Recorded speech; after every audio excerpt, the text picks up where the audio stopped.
Hello and welcome back to the farm. Well, it's been a busy week and a half. I was gone all week on work travel, and I didn't quite get as much done as I had hoped, but the good news is everything for the bulldozer has been completed, and this video sort of walks through the steps that were taken to reassemble the bulldozer. I gotta say, the bulldozer took me about 5 hours to get down to the carburetor, get everything taken out, and get things to the point where I could bring it home and start working on it to clean it.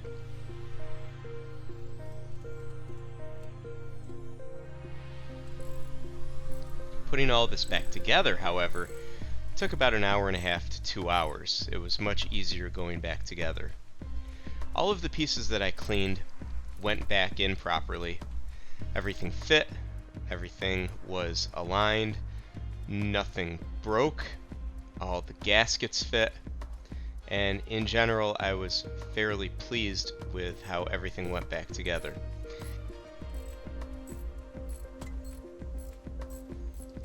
I did run into a small hurdle with one of the gaskets that I laser cut.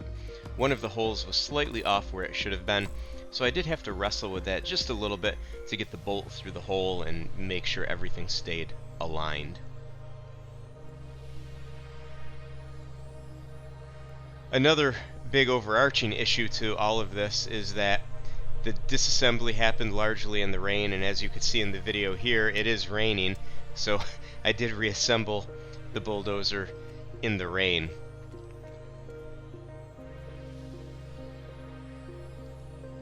Deep down in my heart, I really enjoy projects like this. As I've said a million times, I am not a mechanic. However, I can do things like this, and I do enjoy this kind of a project. However, the farm itself is a project, so I really don't have a lot of time to be dealing with problems like this and creating more projects to add onto my schedule.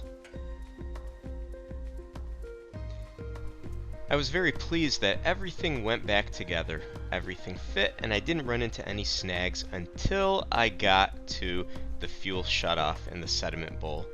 It just didn't fit right. The geometry of everything changed when I put the new sediment bowl on there and the new fuel shutoff, and I really wasn't able to route the fuel line in the same way that I was able to with the original fuel shutoff. So what I did is I installed a 1/4-inch ball valve shutoff, and I installed a vertical 1/4-inch hose barb underneath that pointing downward, and I figured gravity would feed the fuel just fine. The problem was where the fuel line had to connect to the 1/4-inch barb on the bottom was a further distance and a different geometry than what the original fuel line ended up being with the original fuel shutoff and sediment bowl. So what ended up happening was sort of an uphill condition with the fuel line. The fuel came down out of the 1/4-inch hose barb, and then it had to go uphill about 3.5 inches to get over some of the mechanical components between the shutoff and the carburetor. And this obviously caused fuel delivery issues. I've said from day one that the biggest problems that I've run into mechanically with this process so far have been fuel delivery issues. So I basically had to abandon my efforts here because number one, the fuel line wasn't long enough, and number two, this strange geometry just wasn't going to work. So my work ended up being cut short for the day here, as I ended up having to go to Lowe's and find new components again. The next day, however, was very fun. I took the trip up to the Adirondack Park so that we could enjoy some fall foliage. Now I add this in here for anybody who doesn't live in the Northeast or the New England states and doesn't get to enjoy the absolute unreal colors of fall foliage. We went to Old Forge. Old Forge, New York is right inside the Adirondack Park, and it's not too far away from where I live and where the farm is.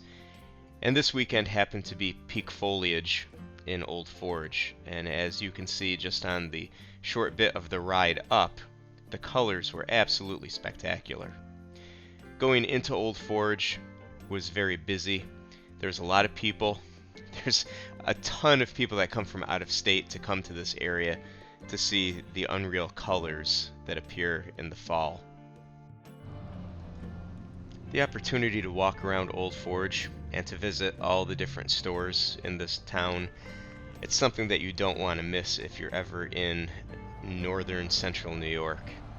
There's just such a different feel about Old Forge and the various towns and villages inside the Adirondack Park.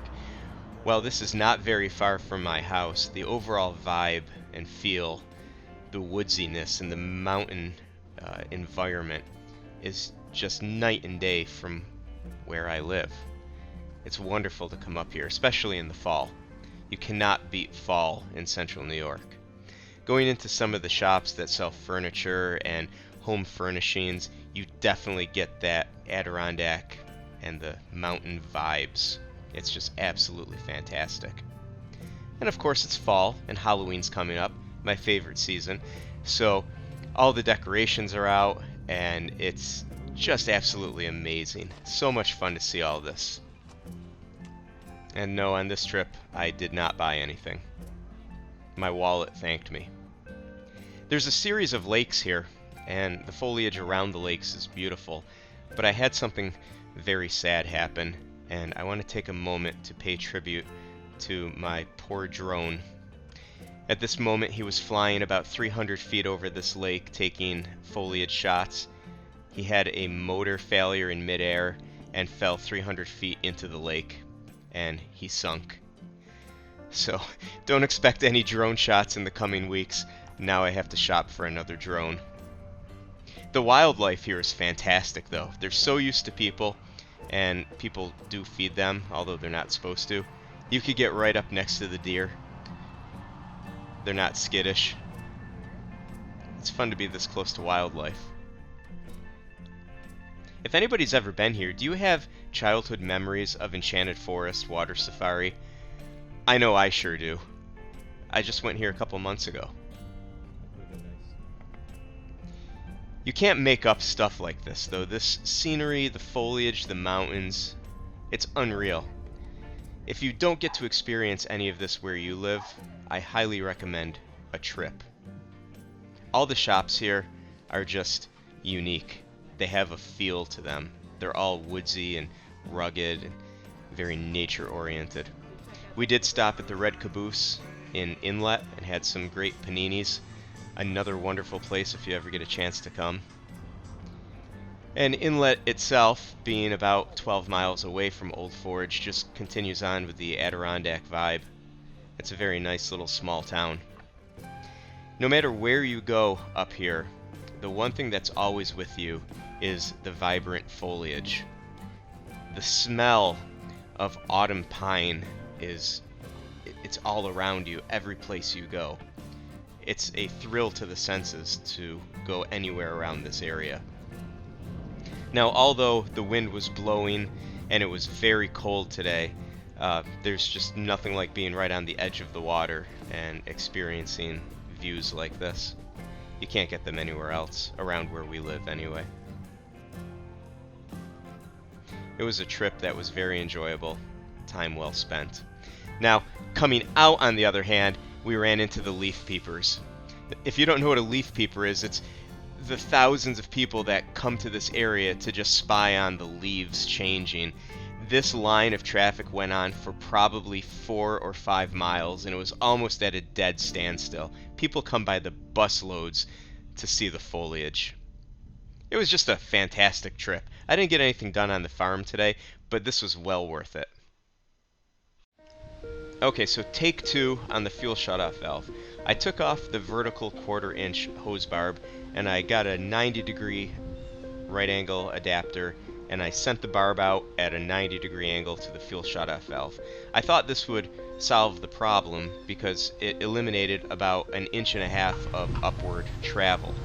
So as you can see, the geometry is better than what it was last time, and the fuel line rides flatter than it did in the previous setup that I had. However, I'm using the original fuel line, and there are some humps in the fuel line, as you can see. So these humps mean that the fuel has to go uphill over those humps and then back downhill. I didn't think it was going to be a problem, so I added some gas and I crossed my fingers and I hoped for the best. I think I was ready for a test fire, so I turned on the fuel flow. There were no leaks, everything was well sealed, and I had to set up the jumper cables because I did break the ground wire on the button, so I have to fix that. But look at that, fired right up. It ran strong, it ran fast, and I thought I was golden at this point, good to go, until the engine died.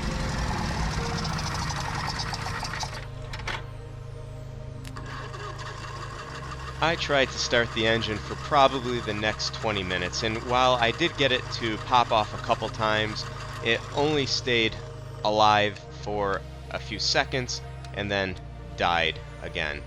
I was able to play around with the choke as well as the throttle, and I was able to keep it going to a certain extent again until it died. Now, despite this stalling issue that I'm having, the engine itself is running stronger and better than it ever has before, so I'm happy about that. I just have to figure out why it's stalling. I know it's a fuel delivery issue. So I started out by removing the old fuel line. This thing has some kind of crazy muscle memory. It's just in this shape that I cannot straighten out, and I want to get those humps out of the fuel line. So I bought new fuel line and I replaced it. This thing would not straighten out no matter what I did, even heating it. Compare that to a new straight flat fuel line, and I thought I was golden. So I snaked the new fuel line in, replacing the carburetor side with a barb, and it is completely flat now. From the fuel shutoff directly to the carburetor, it's 100% flat. Once more, I figured if I turn the fuel on, this thing would just fire right up.